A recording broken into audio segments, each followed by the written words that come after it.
video cikgu. Okey, dah buat skala, kemudian kita plotkan, pasti ada 5 plot. 1 2 3 4 5. Cukup Okey, jangan salah pula kalau dua kotak tu dikira satu, kena betul-betul. Kalau satu kotak dikira satu, kena tengok. Ada yang satu kotak tadi ikut contoh dikira 2. 50 52. Tengok betul-betul macam mana. Lepas tu lepas dah siap, garis lepas dah buat 5 point tu, gariskan panjang, stop sampai minimum dengan maksimum. Lepas tu buat kotak. Tengok dekat Q1, medium dengan Q2. Okey, kita buat kotak. Tak payah panjang. Tak payah tinggi-tinggi. Ambil 3 kotak je. Dah garis. Yang tengah-tengah tu garis. Kemudian siaplah plot kotak kita. Okey, dan kita tuliskan lah. 1, 2, 3, 4, 5. Point-point dia. Okey, seterusnya. Ni dah masuk video yang kedua. Video pertama tadi dah terpadam. Okey, kalau kat bawah tu ada latihan kan? Bawah tu ada latihan. Muka surat 129. Okey, awak boleh buat sendirilah. A dan B. Buat sendiri. Ini ikut contoh yang cikgu ajar ni. Yang bawah ni buat sendiri. Okey, next. Okey, next. Tadi yang pertama, ingatkan balik. Yang pertama tadi kita baca analisa kan? Kita analisa dari segi sisi ampiawai. Macam mana seratkan dengan konsisten dia kan? Kemudian yang kedua tadi cikgu ajar plot kotak. Okey, dan macam mana nak baca analisa daripada plot kotak. Okey, dan yang ketiga ni subtopik lain pula. Yang ketiga ni, kalau kita ada satu data, kemudian kita tambahkan data-data yang lain, nombor-nombor yang lain dalam data asal. Apa akan jadi pada julat yang baru, julat antara kuartil yang baru, sisi ampiawai yang baru, variance yang baru. Okey, ini cikgu ambil dalam buku modul muka surat 128. Kalau boleh bacakan kat situ. Ni tak nampak kat sini. Dalam buku tu dia kata 128, setiap data ditukar secara seragam. Okey, kalau ada penambahan data, cikgu bacakan dulu Jika setiap cerapan dalam satu set data ditambah atau ditolak dengan satu pemalar, sukatan surakan tidak akan berubah. Okey, kalau nanti kita akan tengok contoh dia ada data asal dia 2, 2, 3, 4, 6 lah contohnya. Okey, lepas tu pun kita pun kira lah julat baru, julat antara kuartil. Okey, lepas tu pada kira tu kemudian dia kata daripada data yang asal kita tambahkan lagi nombor 8 contoh. Kita tambah atau kita tolak lagi nombor 8 dekat situ. Okey, tambah lagi nombor 8 atau nombor tolak atau tambah lagi data kat situ. Jadi, apakah yang macam mana mempengaruhi tak dari segi sukatan serakan. Lepas tu kita kira pula julat yang baru, julat kuartil, sistem piawai, variance yang baru. Okey, dari segi sukatan surakan. Kalau ingat pada awal-awal, sukatan surakan ni lah julat antara kuartil ni, benda-benda ni kita panggil dia sukatan surakan. Dia tidak akan berubah. Tak banyaklah berubah. Dia tidak akan berubah kalau kita tambah atau tolak dengan maklumat baru. Tetapi kalau kita 8 tu kita maksudnya macam ni. Okey, sorry 8 tu bukan tambahkan dekat situ. Okey, kalau seorang cikgu kita tambahkan nilai-nilai yang asal tu dengan 8. Ini tambah 8, tambah 8, tambah 8, tambah 8, tambah 8. Lepas tu tolak ataupun tolak 8. Jadi bila tolak 8, kalau tambah 8 dia jadi 10. Tambah 8 dia 10 juga. Tambah 8 dia jadi 11. Jadi data-data yang baru tu tadi berapa? 8 tambah 8 jadi 10. 10 ni 11. Ni jadi 12. Tambah 8 dia jadi berapa? 8, 9, 10, 11, 12, 13, 14 Okey, 14. Jadi apabila dengan data-data yang baru ni, kita kira balik julat yang baru, julat kuartil yang baru, sisi piawai dan variance yang baru, kita dapat nilai yang baru tadi tak akan berubah. Okey, sebab apa? Sebab kita ambil kira tambah dan tolak. Tetapi kalau kita ambil kira darab atau bahagi, barulah nilai-nilai yang baru ni tadi akan berubah. Contoh, kalau 2 kita darabkan dengan 8, kira julat yang baru apabila data-data yang lama ni didarab atau dibahagikan. Contoh dengan nombor 8. Dia jadi berapa? 8 darab 2, 16. Ni data-data yang baru. 8 darab 3, 24. 8 darab 4, 32. 8 darab 6, 48.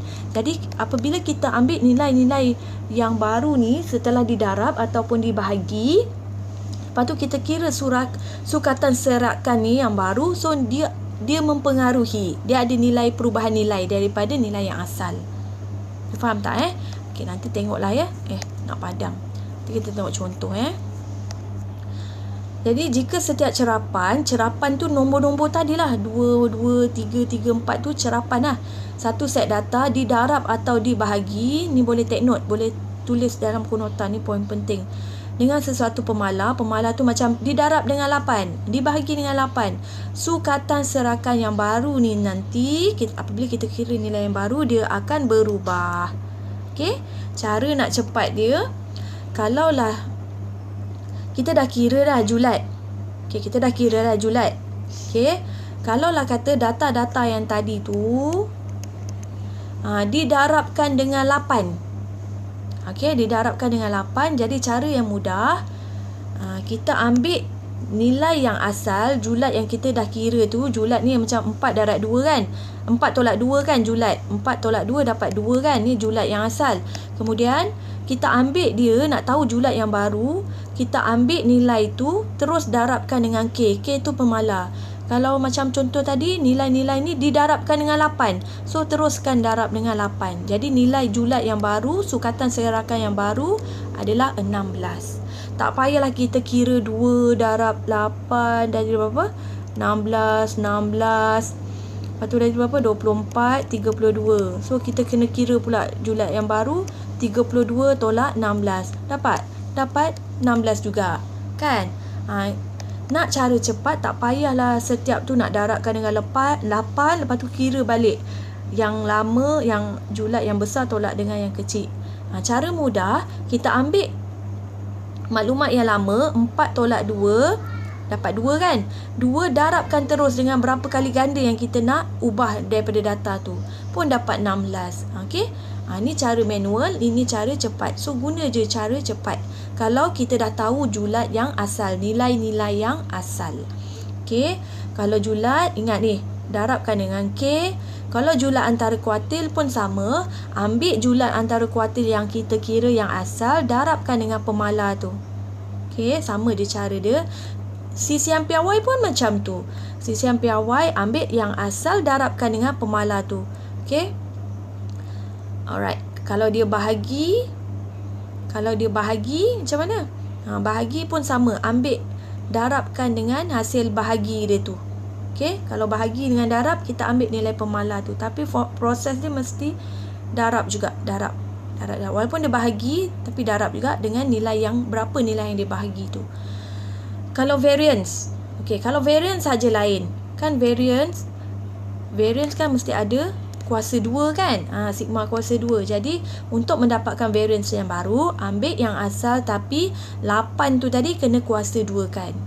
Okey, yang lain semua darab dengan 8 saja, tapi variance kena ada 8 kuasa 2. Contohlah, kalau nilai cerapan tu, data tu didarabkan dengan 2. Okey, ini maklumat penting. Okey, sekarang kita tengok contoh. Okey, contoh ni muka surat 131. Okey, mari kita jawab sama-sama dalam buku modul PAK. Julat dan variance. Okey, ni julat dia 9. Julat dia 9. Variance dia 3. Variance dia ada simbol kuasa 2 macam ni kan. Ni simbol dia. Cari julat, dia suruh cari julat dan variance bagi data yang baru. Ni yang asal. Ni yang asal. 9 dengan 3 ni yang asal. Lepas tu dia suruh cari data sukatan surakan yang baru apabila data tersebut ni. Okey, ditambahkan dengan 3. Okey, jadi kalau dia tambahkan dengan 3, so ambil balik yang asal. Julat yang asal tu 9. Okey, julat yang asal tu 9. Kan tadi ada nota, dia kata kalau tambah atau tolak, nilai dia tidak berubah. Jangan pula awak ambil 9 tu yang asal, awak pergi darabkan dengan 3 atau tambahkan dengan 3. Jangan pergi darabkan dengan 3. Ini biasa bila darab tu apabila Apabila apa? Dia bukannya tambahkan dengan 3. Kalau dia darabkan dengan 3 atau bahagi dengan 3, barulah kita ikut nota yang muka surat 130 tadi. Kan kalau tambah dengan tolak, kalau tambah dengan tolak, nilai dia tak ada perubahan apa-apa. Nilai dia mesti, kan tadi ada nota, ingat kan? Bila tambah atau tolak, data tu macam apa nak cakap, data tu nak dapatkan data baru, tetapi dia tambah atau tolak dengan data, maklumat data yang lama. So dia tidak mempengaruhi apa-apa nilai. Kekalkan dia. Julat dia 9, variance dia juga 9. Tak payah buat apa-apa, sebab clue dia ada perkataan tambah atau tolak. Ni tambah lah kalau kat sini. Kalau tolak pun sama. Dia dah ada data yang lama, dia suruh cari data yang baru, julat dan variant yang baru. Kalau dia tolak dengan 4. So ingat, kalau tambah, tengok ingat macam tadi, tambah atau tolak, tidak berubah. Tidak berubah. Sukatan serakan dia. Sukatan serakan tu apa? Macam cikgu cakap tadi lah, julat antara kuartil, variance dan sisihan piawai. Tambah tolak tak ada berubah. Jadi nilai yang baru sama juga. 9, tak kisahlah dia tambah tolak dengan nombor apa-apa ke, nilai dia tidak berubah, masih sama dengan yang lama. Tetapi kalaulah data yang baru tu kita darabkan dengan 2, jadi julat yang baru dan variant baru sangat-sangat mempengaruhi lah. Dia tak sama dengan yang asal. Jadi apa perlu kita buat? Tadi kan awak dah salin nota kan? Cikgu tak turn cikgu bacakan je. Awak tengok balik muka surat 130. Kalau julat yang baru tadi nota dia K darabkan dengan julat asal. Ini dalam muka surat 130. Julat asal. So julat asal adalah 9. 9 darabkan dengan K, pemala dia. Berapa dia nak darabkan? Darab dengan 2. So 9 darab 2, 18. Ini cara cepat. Okey? Menggunakan formula tu. Kalau dia bagi data asal, nak dapatkan data baru. Kalau dia tambah tolak, tak ada berubah. Kalau dia darab atau bahagi, ada perubahan pada sukatan serakan dia. Tengoklah formula pada muka surat 130 yang cikgu terangkan tadi. Kalau variance, ingat tadi formula dia. Dia ada bukan K saja. Dia ada K kuasa 2. Kalau julat yang baru, julat antara kuartil. Kalau apa lagi, sisihan piawai, dia julat antara kuartil asal darab dengan K. Sisihan piawai yang asal darabkan dengan K. Tapi kalau variance yang asal jangan darabkan dengan K. Tetapi tadi nota dia, sebab variant kan simbol dia ada kuasa 2, jadi dia kena darabkan dengan K kuasa 2. 3 yang asal tu 3 darabkan dengan K kuasa 2. Dia darabkan dengan 2 kan? 2 ni lah pemala dia, K kena ada kuasa 2. Tak kisahlah nak terbalik 2 kuasa 2 darab 3 pun boleh. Jawapan dia adalah 12. Nampak? Dia berbeza dengan variance yang asal. Daripada 3 ni yang kata dia mempengaruhi nilai tu. Kalau darab atau bagi, daripada 3 dia jadi 12. Daripada 9 dia jadi 18. Tapi bila tambah tolak, nilainya sama je.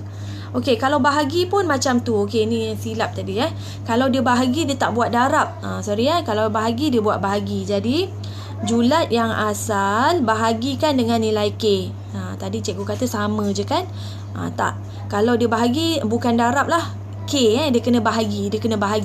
Jadi julat yang asal berapa tadi 9 kan? 9 bahagikan dengan pemala kita 3. Okey, kenapa kena bahagi? Kalau tadi darab, sebab dia darab. Kalau bahagi, kena bahagi. Kenapa 2? Sebab pemala kita 2. Ini kenapa bahagi 3? Sebab pemala kita 3. Jadi 9 bahagi 3 dapat 3. Tengok pemala kita berapa. Okey. Yang ini pula nak dapatkan variance baru. Ambil variant asal dia 3.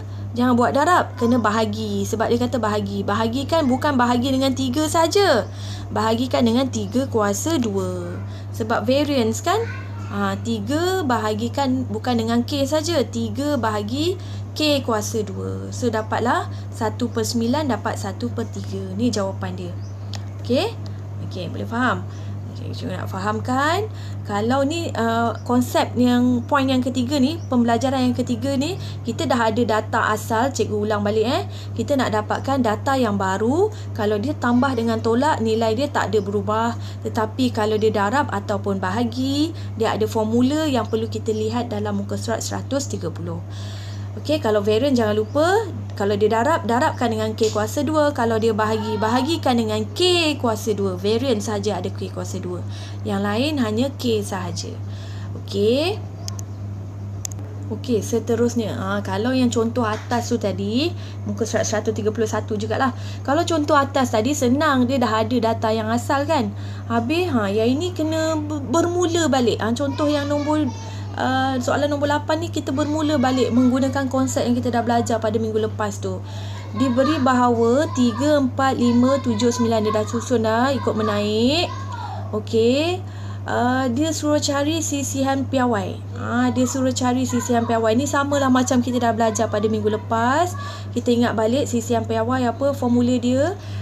Dia kena sisihan piawai dia kena square root daripada variance kan. Ingat balik formula variance pada minggu lepas. Cikgu suka ambil yang formula yang nombor 2 tu kan. Ni formula variance. Variance, kita cari dulu variance. Variance formula dia adalah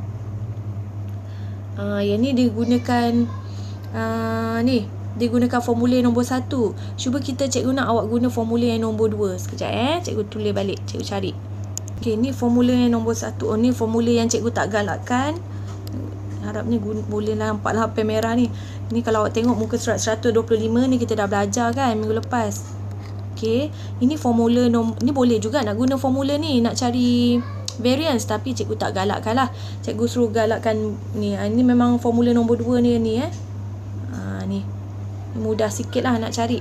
Ini pun boleh juga, tak ada masalah. Boleh je guna. Okey. Mula-mula kan ingatlah balik kita kena cari nilai min kan. Minggu lepas tu cari nilai min. Cikgu guna je lah maklumat yang dia bagi nanti awak salin macam ni. Nak dapatkan nilai min, ni formula dia. Tambah semua data 3, 4, 5, 7, 9. Tambah semua. Bahagikan dengan nombor 5. 1, 2, 3. Ya. Bahagikan dengan, sorry ada gangguan anak cikgu ni. Okey, bahagikan dengan 5. Ni kita dah belajar lah. Jadi min dia adalah 5.6. Jadi nilai min dia nanti gantikan dekat sini. 5.6. Sini 5.6. Ada kuasa 2. Jadi nanti awak buatlah, awak salin Ini X kuasa 2. Jadi 3 kuasa 2 tambahkan dengan, sebab ni adalah hasil tambah data tu di kuasa 2. 3 kuasa 2 tambah 4 kuasa 2 tambah 5 kuasa 2. 7 kuasa 2 tambah 9 kuasa 2 tambah. Okey, yang kita kuasa 2 bahagikan dengan N. N tu adalah bilangan data 1, 2, 3, 4, 5, 5. Tolakkan dengan min kuasa 2 tadi. Dapatlah 4.64. Ini adalah variance. Ini yang kita dah belajar Kita dah belajar minggu lepas. Okey, kita nak cari sisihan piawai. Sisihan piawai mesti square rootkan dia. Okey.